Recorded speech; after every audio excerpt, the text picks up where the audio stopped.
मृतक बेटे, माँ और गौतम बुद्ध की कहानी।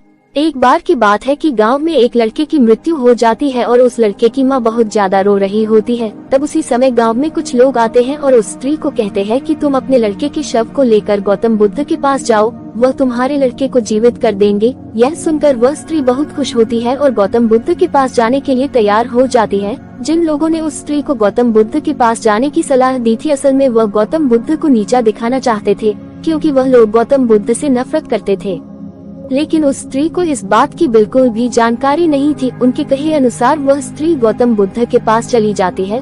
उस समय वहाँ पर गौतम बुद्ध अपने शिष्यों को उपदेश दे रहे होते हैं। वह स्त्री सीधा गौतम बुद्ध के चरणों में जाकर अपने बच्चे लड़के के मृत शव को रख देती और कहती है कि मेरे बेटे की मृत्यु हो गई है, मुझे मालूम है कि आप इसे जिंदा कर सकते हैं। दुनिया में ऐसा कोई भी काम नहीं है जो आप नहीं कर सकते हैं, आप परम ज्ञानी हैं।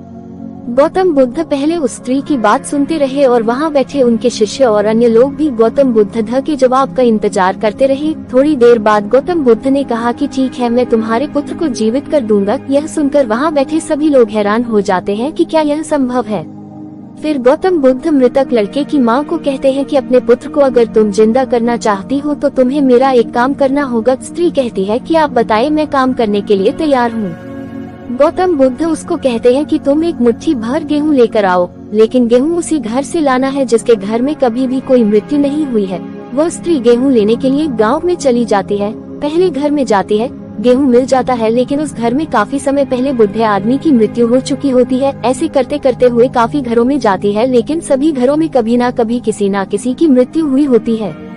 अब वह इस तरह समझ जाती है कि ऐसा नहीं हो सकता कि किसी भी घर में मृत्यु न हुई हो। जिस घर में किसी ने अगर जन्म लिया है तो उसकी मृत्यु भी अवश्य हुई होगी। फिर वह स्त्री भी गौतम बुद्ध के पास चली जाती है और वहां जाकर गौतम बुद्ध के चरणों में जाकर बैठ जाती और कहती है कि आपने कुछ भी नहीं कहा, लेकिन मैं सब समझ गई कि जिसका जन्म हुआ है उसकी मृत्यु भी अवश्य होगी।